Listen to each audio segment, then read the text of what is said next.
before I, Okay. what do you guys know about the cell phone challenge? Like, I know you guys had to do a little background research and stuff. So, what do you feel comfortable and understand with the cell phone challenge so far? If you want me to go over the whole thing, I can. So, what do you? Well, the cat people don't know anything about it. Oh, they don't. Oh, no, we Oh, I thought they had their own. no, we last week or 2 weeks ago, we only got through, you mentioned the cell phone holder design challenge, but we kind of talked about robots more, and we really didn't get into this at all. All right. So we start at the beginning. Okay, sorry. If someone needs to see and can't see, I'm moving so that you have better Yeah, there's open visuals, seat 'cause right this is a here. visual thing that- People sit over here. I don't bite much. Yeah, Who's my, you're full now, so you're not. Just knock it off. This is true. So I tell my students, I'm like, come, I'm like, I'm not hungry right now, you're safe. Okay, so I'll start off at the beginning. So normally, you come in, you kind of do an intro to the engineering design process, so the kids have an idea of what the engineering design process is. And then with our 8th graders, the first thing we do is the cell phone design holder project. And it goes through the entire process with them. It's a shorter unit, and it kind of gets them the structure, because then we move into the crazy robotic stuff that takes a lot more time and is more intricate. So this kind of goes along with what you would see with Love's new engineering design process Yeah. law. I basically copied the EDPL and put it on a Google Doc.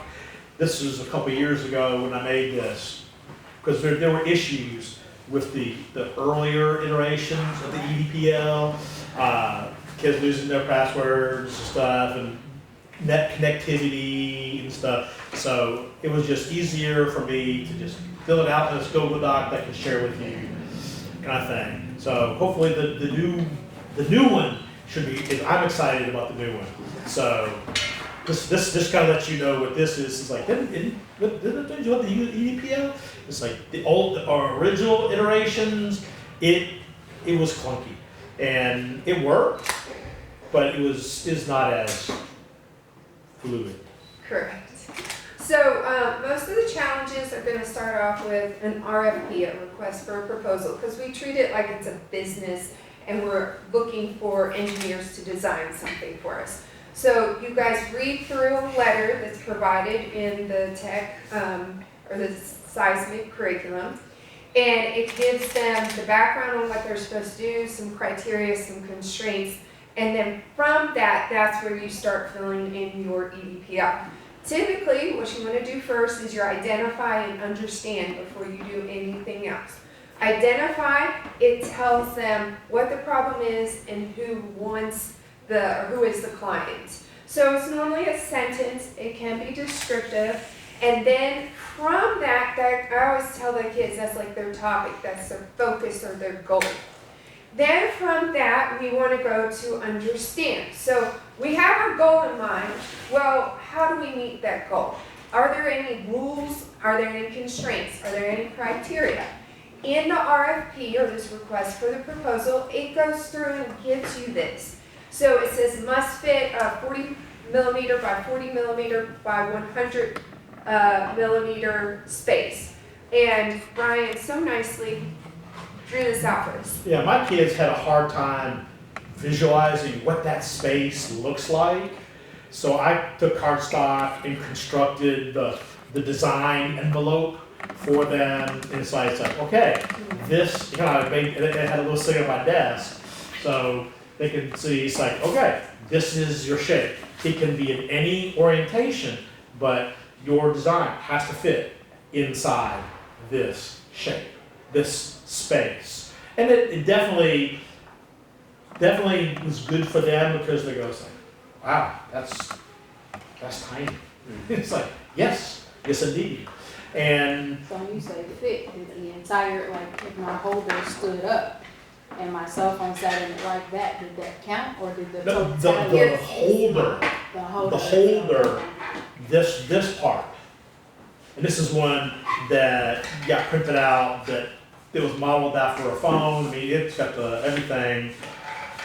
has the speaker hole, and the microphone, and all kinds of stuff. So that's the one thing that I had the kids that to have the holder. The phone is going to be bigger, how you rotate it and stuff. But I kind of remind the kids, you're not designing the phone. You're designing the holder. Right. That's what needs to go into this design. And I had some difficulty with it. Some kids really rose to the challenge, but the following year, I kind of expanded the boundaries a little bit to give it a little more, because some kids really had a difficulty coming up with ideas to make it fit in that shape. So I expanded to 60 by 60 by 120. So I really only expanded the boundaries by 20 millimeters in every dimension. And this is the new design envelope. And I just had it sitting on my desk, and the kids would love to come up and to get an idea, just to visualize what those numbers represent. And they would kind of go, okay, and they would design something and kind of go and rotate it and kind of, it was good for their spatial and visual acuity to kind of put the two together, to have that design envelope there for them to look at. And this is a great time to talk about a constraint. They only have that much because we only have so much filament to print them on the 3D printer. So it's really important to emphasize measurement. Kids are terrible with measurement, and this is a good time to give them a little bit of support on that. Another criteria was that it must stand unsupported. It has to have the full function. Phone can stand vertically or horizontally. So the first three things come from the RFP, the request for the proposal. They're in that letter that the business is giving me. The next piece is they get set up with a partner, and they say, partner, what are some things that you would like in your cell phone holder? And their partner needs to tell them a few things. Then they add that to their understand. So if she was my partner, she would tell me, and they can say whatever they want to. Embossed name on it, personal phone will fit easily. So those are some things they get to do. That helps with the client interaction and gives them that. Any questions on our constraints and our criteria? Yeah, this is a good spot where using the calipers and stuff to measure the dimensions on the phone and stuff. I know in Gwinnett, they have the away for the day rule. It's like, you can go to the Apple website and they have the dimensions of the phone. You can go to any phone, whether not just Apple, but whoever. And this was, my students, this project was one of their favorite projects. We really introduced the client-designer relationship, where I'm like Noelle would be the designer for you, but then you are the designer for me. So each student was both a client, and that's why I ran it in my classroom. So, and I let fate pick who their partners were. I put all the names in the hat, and they drew it out, and we get the typical results. So it's like, it's like tough. Suck it up. And Do the names in order too. yeah. And they watch it. Oh. So I paired them up with their next door neighbor, and I said, you do their cell phone and they do your cell phone. That did not work as good. Okay. I found that what happened was, because they've been sitting next to the person for so long, that they made some assumptions for them that they shouldn't have. Okay. So I would avoid pairing up with their next door neighbor. Okay.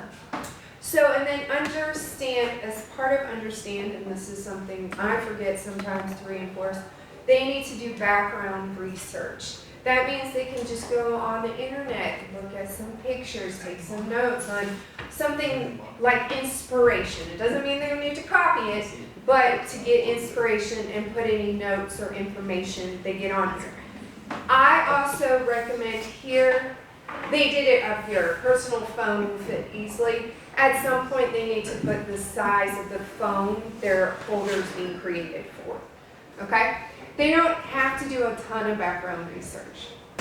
For ideate, this is where you can get a little flexible.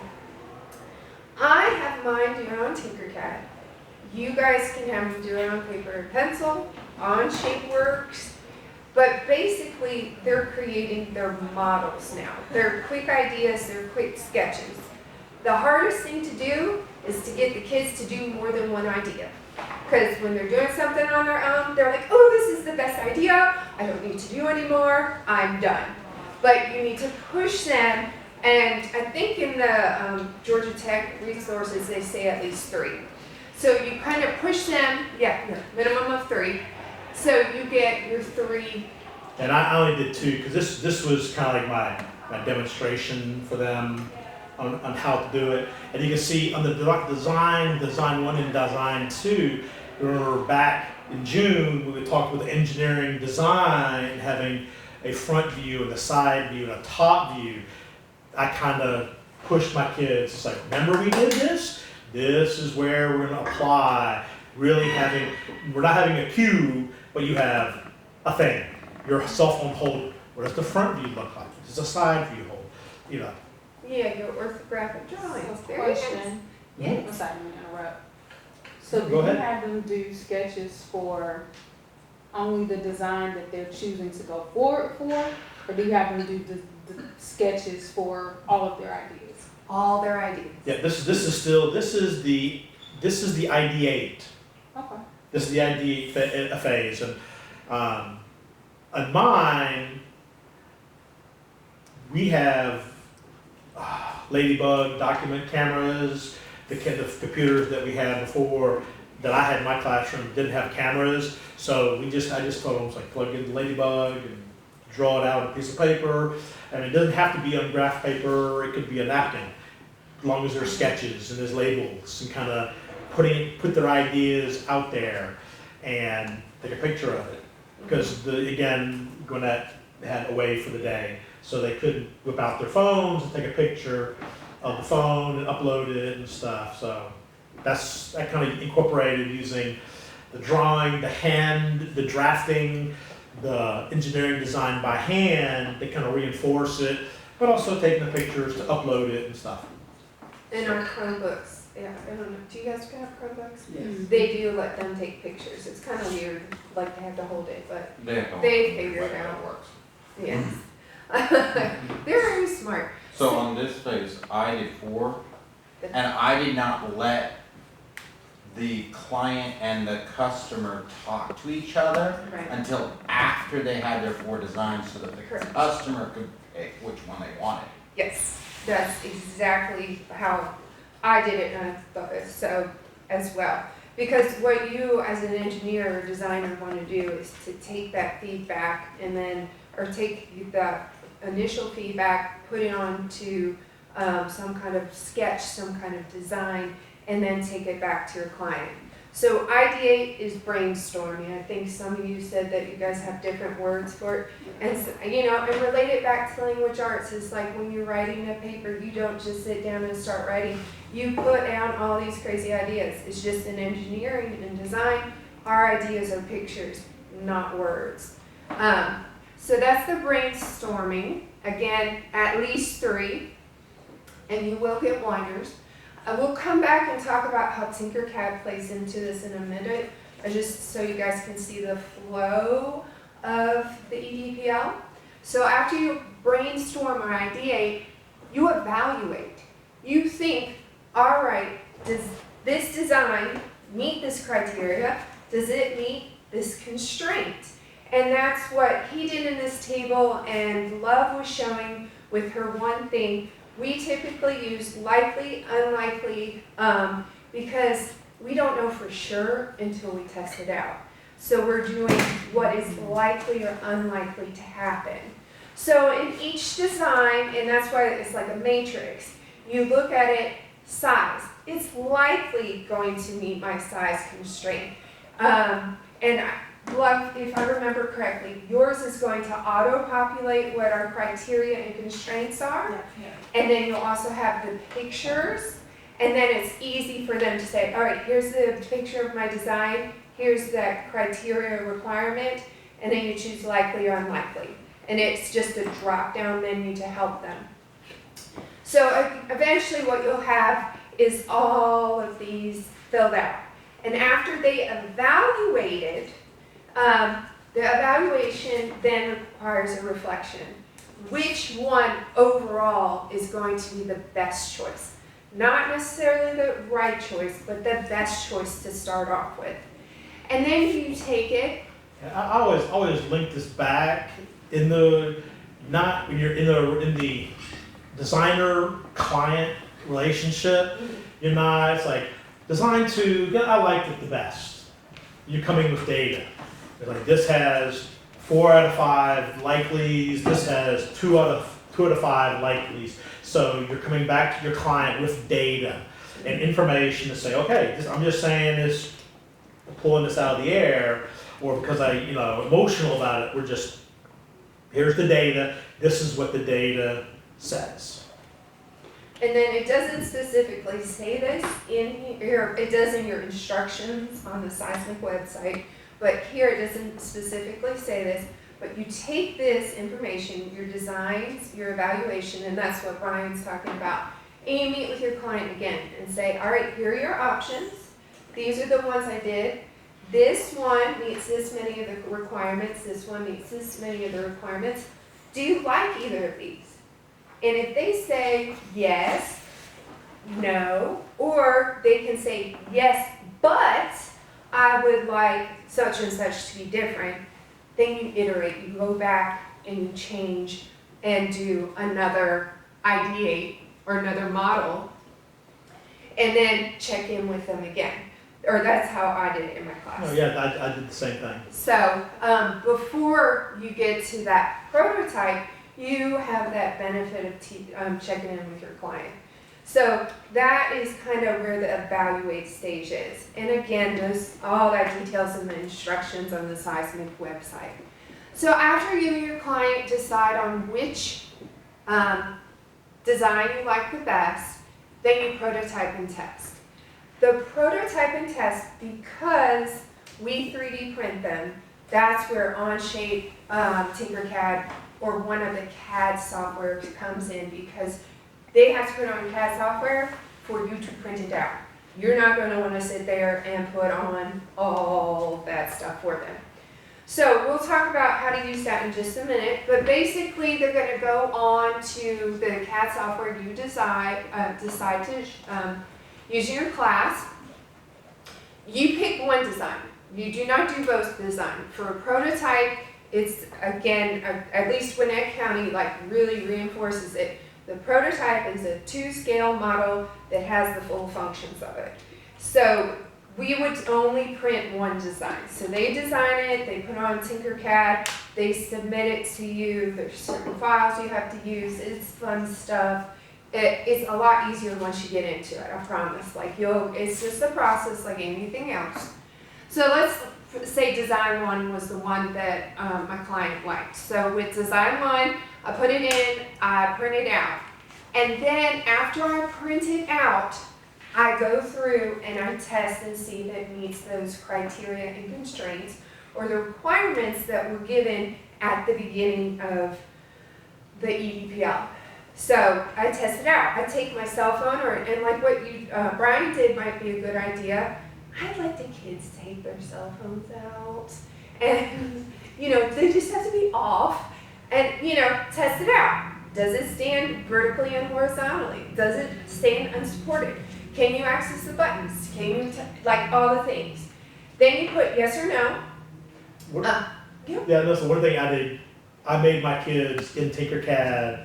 I made them create a block, a brick, that was the same dimensions as their phone. Okay. So they would have their virtual design, they can bring the virtual phone and then see, does it intersect the pieces, does it sit where it's supposed to? So I was, we were having issues with phones at our school, so I wasn't even gonna have them take it out, off or on. It's like, just leave it in your bag, just make a, it's like, dimensions are here. You can just make a brick, a rectangular cube that's the same dimensions as your phone. And actually, I had one that's like, you just drag it on, see, oh, here, this is intersecting this, so this doesn't fit exactly. You can see with the two pieces, and I'll show it on Tinkercad in a little bit to kind of show you what I'm talking about. But allow them to virtually test if that worked out, if it would sit in there. Did you print out, I know you printed out a model of the phone there. Did you print out more models of the phones? The kids? Yeah. Yes. So like when you did this, you also printed out the Well, after they've tested the prototyping, I let them print out their final product. the We did- holder and the fake phone? No, just the phone. I mean, just the whole, sorry. Okay, no, that's Just okay. the phone. Because no, I'm thinking like phones come in pretty standard sizes. Mhm. And like you did, you have a model phone, like it's just total, like printing out 5 different phones. Like your standard No, yeah, iPhone, standard Android, The standard. weights would be different, so that would also affect the testing. That is a good point, thank you. Excellent. It's just, again, No, that's a good idea, print, I had thought about printing out 3 or 4, here's an I-12, here's an Android, here's a Razor. Oh, I allowed, them assembly after print too. So if you wanted to make something more complicated, you still had the same constraint size-wise, but you could build it after it got printed. So if you wanted to add legs to the back, you could create a flat piece that was 60 by, I think, 120, and then if you wanted to put legs into it, you just put some holes in the back of it, and you printed some legs, and it attached to the back. cool. now question, in the design process, did the kids design these take into account that most of them have cell phone covers and a lot of them aren't as That, Funny you just said that, because I was just watching, trying to put your phone in, and it wouldn't fit. It's like, yeah, that's something you may want to remind the kids, that the dimensions on the website is just the phone. But almost everyone has a case on a it. case, because they dropped their phones, and it's, want to spend $500 to replace the phone. yeah, And a lot of their cases. wait are 3 days, dated, let so them they're- struggle a little bit, Right. then tell them. Right, so that would be part of the understand, the kind of the criteria, is like, Are they Be- designed be- for just be the phone sure or that only you- in the case? correct, Yeah. correct. And then argues for, if possible, having them measure the actual phone with the case. Right, and this is also kind of like Jeff said, sometimes it's fun for them, sometimes it's fun for you, to kind of keep that back in your mind and see if they discover that on their own. It's like, oh, it won't fit because your case or your poppet or whatever you have on there, or your driver, your ID slot kind of thing. Oh, I need to add that and go back and this is beginning. One of the reasons that I kind of laid this out for my kids, because this is the first projects the 8th graders have done. So kind of laid it out for them more simple, because it's the beginning of the year, made it simple for them, because some kids had been in my 7th grade class and kind of familiar with the EDPL, and I got some kids that this is the first time with me. So they're unfamiliar with it, so it's like, okay, for you who've done this before, this is gonna be a kind of review. For new ones, this is how the EDPL works, to kind of get into the design process. In that we use Inventor and AutoCAD, Autodesk product, So Tinkercad is kind of like that springboard into design. And we'll get into some of what I think are the advantages of Tinkercad and stuff in a little bit. But that's when I use Tinkercad instead of Inventor at this point. For later designs, I kind of push them to the more complex platforms. But for the beginning, for this, like this is a fun activity. There's enough functionality in Tinkercad to accomplish whatever they needed to do. It became very fun because we had, at least in the last couple of classes we did this, I had some very creative people who had teddy bear holders and zombies and stuff. And it's like, oh, and I had students afterwards kind of going, it's like, okay, can you make me one of those? Can you print me one of those? And then I was like, this is the price per inch of material. And if you want to fund it, then I'll consider it. And actually that brings a good point. When you're printing, it takes a little while to print. So you have to, as a teacher, just teacher planning, you're gonna wanna have other things going on while you're going through this prototype and test phase. Because you can print a tray, I don't know what kind of 3D printers you guys have, all depends on how fast, how many, how much you let them screw up, essentially, because you want them to mess up, and I don't mean it in a bad way, that's how they're gonna learn. So just keep that in mind, that you gotta kind of keep in mind, especially at the prototype and test phase in all of our projects, that you're gonna have to have something else to do for the kids, because not everybody finishes, not everybody gets their design back at the same time. Do you guys find that as well? Yes. One way I sort of use that time is because they have that presentation to do at the end. That is their time, if they're waiting for theirs to print, to put together their presentation. And I can show this. I have a whole presentation that they have to go through. That is what is evidence, and how they determine what a good example of evidence is versus bad. Because that whole rubric for this project is how much evidence do you show of each thing. And for them, a lot of times I was getting, well, yeah, it met the constraint. Okay, and I can fly, but until I see a picture of it, it didn't happen. So, a lot of screenshots, a lot of, either showing the test results from the EDPL in their presentation. That's what I had them work on, because honestly, that was the hardest part for them.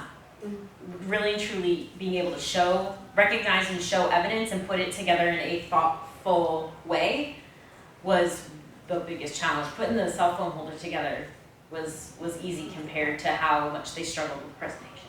If you share that with us, that would be great. Yeah, I'd love to. It's just after my last 8th grade round, I was like, they don't know how. I mean, I know someone's taught them before, but they're showing me they're not generalizing how to identify evidence, and it helped a lot. No, that's awesome. And then ideally, if you have time, if you have material, you want to allow them to iterate. This is an ideal, it doesn't always happen. And what I mean by that is, let's say I printed a cell phone holder, didn't pay attention to my measurements, it comes out this small. And you will get some. You'll get them. Or, and because of material, I had it kind of I didn't let them do it as much this year, but sometimes they'll print them and they'll be really big. But because of supplies, I was like, oh, no, you gotta redo this. But with the little ones, I'll let it fly, let them come out with their little tiny one. They need to still take a picture of it, they need to document the test results, but then they have to go back to ideate, that's that iterative process. They have to go back to ideate, and even if it's just changing measurements, they need to document the changing of the measurement, checking in with their client again, and then that's when they get a second prototype, and then they prototype it, hopefully you have time to print it out, and then you go through the test again, and hopefully it turns out. In the engineering world, they do this multiple times. Right. I reiterated that going back, reiterating, checking with the client, going back, reiterating, like that's how it works in the engineering world, is checking and going back and redoing it. If you let your kids actually, they can have their phones out, be careful because you'll have kids doing this and measuring, comparing their design on the screen of the computer with their phone. It's like, yeah, Yeah. that's totally not gonna work. When you're printing, do you set your printer to print, say like 3 or 4 at a time, like you'll put the different ones on? As many as I can fit on that tray.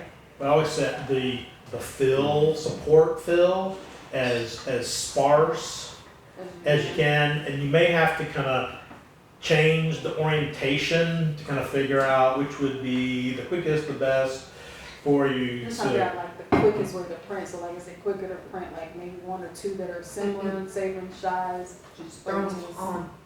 As That many may as- work. I just come with, here's 5, go. Okay. Here's 5 more, go. Like, what's your runtime been from like? It depends, it depends on how big it is. And, you know, I guess like if you find one is 5 inches tall and the kid messed up and the rest of them are shorter, then yeah, leave that one and do all the ones that are the same size. But you end up, you end up printing like 70 to 80 of them. Or, I mean, I have 35 kids in 2 8th grade classes, so I print around 70 of them, and you know, you just try and get as many done. And then I leave my printer on overnight. So I try and get it done, throw them in, and then after they're done in the printer, you have to throw them in the chemical wash. Yeah, It takes this is ABS, not Okay, PLA. this, yeah. And you, So I printed on PLA.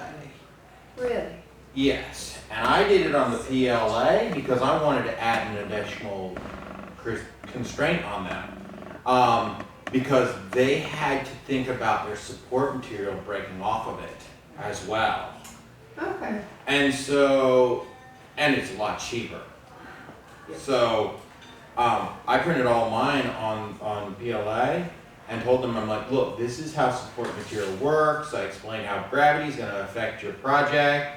And I'm like, this is just natural constraints that exist, and sometimes the natural constraints, whether you like it or not, are going to affect your project. So do you, in DeKalb, do you guys only have the PLA? I have, well, our 3D printers don't have the ones where you have that wash station. So like we have like the tier time like up boxes. So I have PLA and ABS like filament, but not that extra step of washing away the support material. So you literally have to kind of break away your support Yep. material, Yeah, which that's mostly means just you- like PLA. could possibly break your design if depending on how it Yep. comes out. And Tommy, do you have stuff you can share with them for this Cellphone design challenge to help them like, Yeah, it's in my 8th grade folder. okay, It's in my 8th grade folder. I've shared it with everybody but her yet. okay. So. I just wanted to, you know, help each other out. Cause again, we all use different filament. So ideally, you get through all of this. Hopefully they've had a chance to at least one iteration. If not, you can always just say, okay, what would you do to improve it and redesign it if you had time to? And then the communication part comes at the end. Normally, we do some kind of presentation, whether it's PowerPoint, posters, or however you guys want to do it. But they need to take their information and put it together so it's like a pitch. And that's where that business part comes back in. You are trying to sell someone to get your design or to purchase your design. And that also is a challenge in and of itself, like Monica said. And we really focus on using data to support, evidence to support, but also like catchy words and phrases and aesthetics so that you're bringing in your viewer. I say it's like a quick commercial or your elevator pitch. If you want it quick, easy, you know, get your audience's attention and get them to want your product. And I put the like 250 words part of there, and that way it goes like, oh, 250 words. It's like, okay, that's maybe half page. Mhm. And it's like, okay, that's bad. And so you had them write it out. I have them do presentations. For this one, we do like a gallery walk with the kids. Like they have them on their screens, and I make them do a 1-page slide. But like with my other ones, I always have them do some kind of presentation and try and get them to go up in front of the class, and they hate it. Wow, it's interesting to hear how other people execute that. Mine do a 10-slide presentation, because I have, for each criteria point, they have like one slide dedicated to the thing. They have to like show how they met the criteria, and I give them a clicker. I'm like, look, you're grown up today, and I show them how it works, and I walk away. So like, now I feel like maybe, because it's so hard, I feel like I've been making them do too much. No, that's great. No, See, it's I'm, 10 slides. I'm lazy at grading. Totally. I try and get it all right there. 1 page. My attention span is real short, so So, you can but- get about 1 slide with me, 1 Yeah. 2 slides. Yeah. I might need to rethink that. No, but No, share but that's it. what works. That's what works for you. Yeah. But I bet your kids really understand your criteria and constraints. I hope so. Sometimes I wonder. Yeah, this is where you it's like, okay, yeah, you can have note cards, but you can't have a printout of your presentation kind of thing. And if you turn around and face your screen more than 5 seconds, ding, that's points off, because we can read what's on your screen. You don't need to read it to us. Tell us about it. And I will say, if you need time filler for in between presentations, if you're having them get up one at a time, I made the rubric that I'm using. I just put it in a Google Doc, and I made the kids give peer feedback, and that really makes them think about like what is and isn't. In other people's presentations, they're like, "Ooh, I don't think I have that in mind." Yeah, Can you share your rubric? yeah, for sure. Yeah, I mean, I literally stole, it's the Georgia Tech one, I just put it into the Google thing, but I'm happy to share that. It literally, it shows them on each step, like, what they're judging, and that way they see the visual every time.